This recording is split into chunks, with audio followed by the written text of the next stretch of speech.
안녕하세요. 이남 집안의 첫째 며느리입니다.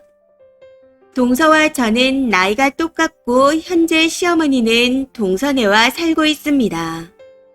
저희 남편이 시어머니와 성격이 안 맞아서 붙어 있으면 항상 큰 소리가 나는 편이고 반면 시동생은 어머니와 사이가 엄청 좋은 편입니다. 사실 그 덕분에 제가 편하게 사는 건 인정합니다. 대신 며느리 된 도리로서 모시지 않고 있으니 양심상 어머님께 30만 원씩 매달 용돈을 드리고 있습니다.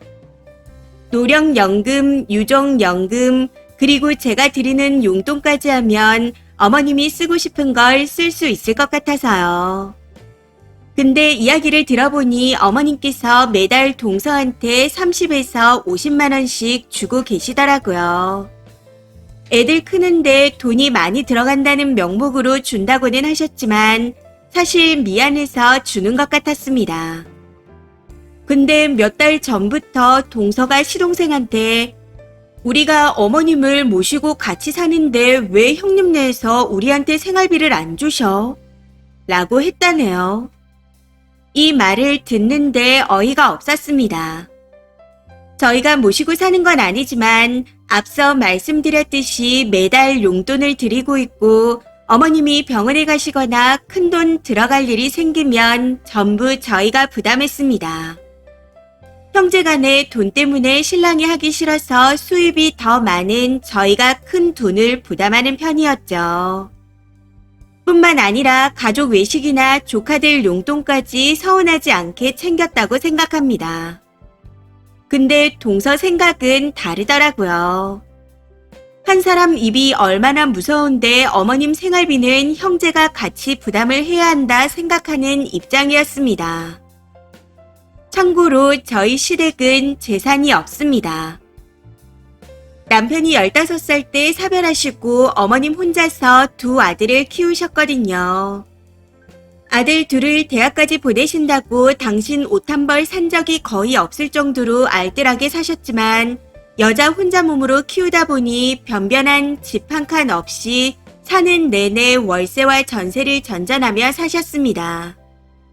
그러다 저희가 결혼하고 시동생이 결혼할 때 모아놓은 돈이 없어 어머님이 살고 계신 전세를 뺐습니다. 그러고는 저희가 5천만 원을 빌려줘서 지금 사는 집을 사서 들어갔고요. 당시 동서랑 시동생이 어머님을 모시는 조건으로 전세금을 뺀 거였습니다. 이게 9년 전이었는데 빌려준 5천만 원을 저희는 아직도 받지 못했습니다. 이자는커녕 원금 한 푼 받지 못했어요.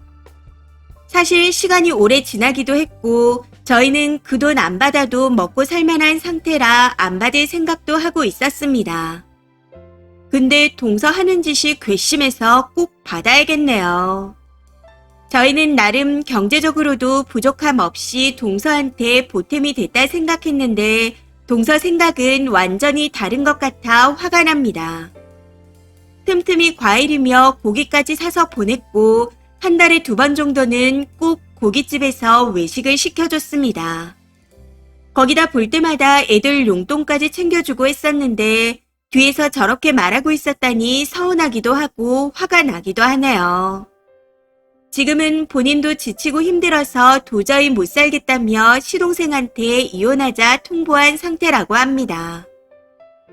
똑같이 한 집안에 시집와서 누구는 시어머님 모신다고 스트레스 받아 죽겠는데 누구는 팔자 편하게 잘도 산다 말했다고 하는데 진짜 어이가 없네요. 아니 제가 시동생네 결혼할 때 어머님을 모시고 살라고 했나요? 자기들이 전세금 빼서 같이 살자 해놓고는 왜 이제 와서 제 머리채를 잡아 끄는 건지 모르겠습니다. 모든 걸 제 탓으로 돌리는 것 같아 좋았던 마음이 다 사라져버렸네요. 시동생이 어떤 마음으로 저한테 이런 말들을 전달한 건지는 정확하게 모르겠지만 이렇게 하면 제가 돈을 싸들고 가서 동서를 토닥토닥 할 줄 알았나 봅니다. 저는 절대로 그럴 생각이 없는데 말이죠. 아무튼 통화를 하면서 이혼은 당사자들이 해결할 일이니 둘이 알아서 해결하세요. 저한테 뭘 어쩌라고 이러는 건지 모르겠네요. 하고 말해버렸습니다. 그랬더니 협박인지 엄포인지 시어머니를 잠깐 모실 수 있냐 하더라고요. 해서 그럴 거면 전세금을 빼서 어머님 전세방을 새로 얻어드리라고 했습니다. 같이 살면서 서로 스트레스 받고 싸우느니 혼자 사시는 게 편하실 거라고요. 어제 이런 내용으로 통화를 했는데 아직까지는 아무 말이 없는 상태입니다. 생활비 부담을 하지 않는 건 당연한 거고 이전에 시동생네를 챙겨주던 것도 싹 끊을 생각입니다. 그럼에도 혹시나 하는 마음에 글을 써봅니다. 절대 아니라고 생각은 하고 있지만 혹시나 하는 마음이 들어서요. 이런 경우 제가 생활비를 부담하는 게 맞나요? 댓글입니다. 첫 번째. 처음 부분만 읽었을 땐 그래도 쓴이네가 조금은 부담하는 게 좋겠다 생각했는데 읽다 보니 동서가 파렴치한이네요. 모시는 조건으로 전세금 가져가 어머니가 매달 30에서 50만 원 줘.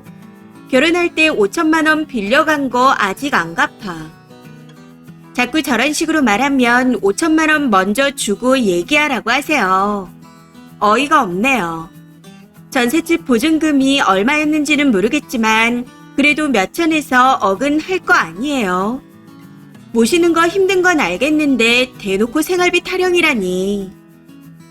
두 번째. 일단 어머니 용돈을 제외하고 모든 돈을 끊은 상태에서 빌려간 돈부터 갚고 시어머니 전세금도 내놓고 얘기하자 하세요. 저건 모시는 게 아니라 얹혀 사는 거잖아요. 시어머니 집을 뺏어갔으면 책임을 져야죠. 그게 싫으면 지금이라도 가져간 돈 다 토해내고 시어머니 분가시키면 됩니다. 자기네 능력 부족으로 얹혀 사는 걸 엄한 형님한테 화풀이일까요?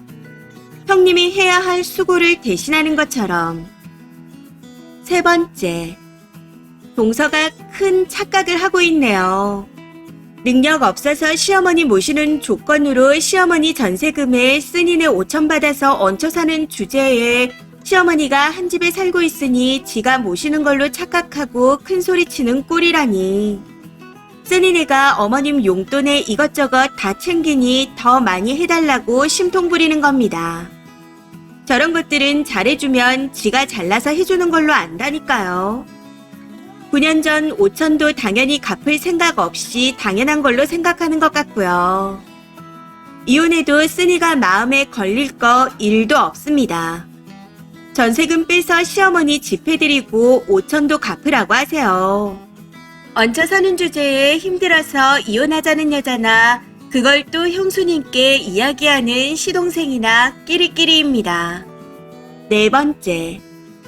다시 어머님 집 전세금 뺀 돈으로 집 얻어드리고 우리 돈 5천 언제 갚을 거냐고 하세요.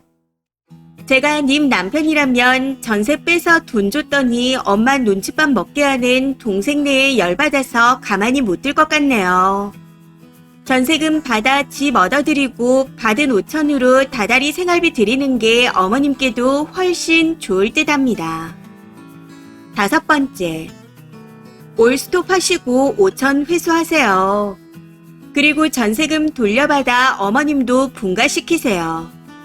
계산하면 남는 것도 없을 텐데 동서라는 여자 이혼하고 빈손으로 나가겠어요. 말이 다르고 다르다고 힘들면 힘들다고 좋게 대화를 했다면 안 도와주실 분도 아닌 것 같은데 동서네가 양아치 짓을 했네요. 이번 사연은 여기까지입니다. 시청해주셔서 감사합니다.